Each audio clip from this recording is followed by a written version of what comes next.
അസ്സലാമു അലൈക്കും വറഹ്മത്തുള്ളാഹി വബറകാതുഹു. പരിശുദ്ധമായ റമദാൻ ഷരീഫിലെ ആദ്യ വെള്ളിയാഴ്ച ദിവസത്തിലാണ് നാം നിലകൊള്ളുന്നത്. വെള്ളിയാഴ്ച ദിവസത്തെ സംബന്ധിച്ച് നബി സല്ലല്ലാഹു അലൈഹി വസല്ലം തങ്ങൾ പഠിപ്പിച്ചു, സയ്യിദുൽ അയ്യാമി ഇൻദല്ലാഹി യൗമുൽ ജുമുഅ. ദിവസങ്ങളിൽ വെച്ച് വളരെ പ്രധാനപ്പെട്ട ദിവസമാണ് വെള്ളിയാഴ്ച ദിവസം. അതുകൊണ്ട് ആ ദിവസത്തിൽ നിങ്ങൾ എൻ്റെ പേരിൽ സ്വലാത്ത് ചൊല്ലുവിനെന്ന്. സ്വലാത്തിൻ്റെ ദിവസമാണ് വെള്ളിയാഴ്ച ദിവസം. ധാരാളം സ്വലാത്ത് ചൊല്ലുക. സ്വലാത്ത് നമുക്കൊരു പിടിവള്ളിയാണ്. ആരംഭ റസൂലിൻ്റെ മഹബത്ത് നമുക്ക് പിടിച്ചു പറ്റാൻ അവിടുന്നാണ് നമ്മളെ രക്ഷപ്പെടുത്താനുള്ളത്. അവിടുത്തെ ആ ഒരു ശഫാഅത്തിലൂടെ നമുക്ക് രക്ഷപ്പെടണം.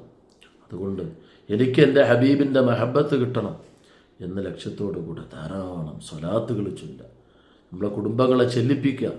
അള്ളാഹു നമുക്കതിന് തൗഫീഖ് നൽകട്ടെ. ഏത് പ്രതിസന്ധി ഘട്ടങ്ങളിലും അള്ളാഹിൻ്റെ ഹബീബ് നമ്മളെ കൂടെ ഉണ്ടാവും. അള്ളാഹു അതിന് നമുക്ക് തൗഫീഖ് നൽകട്ടെ.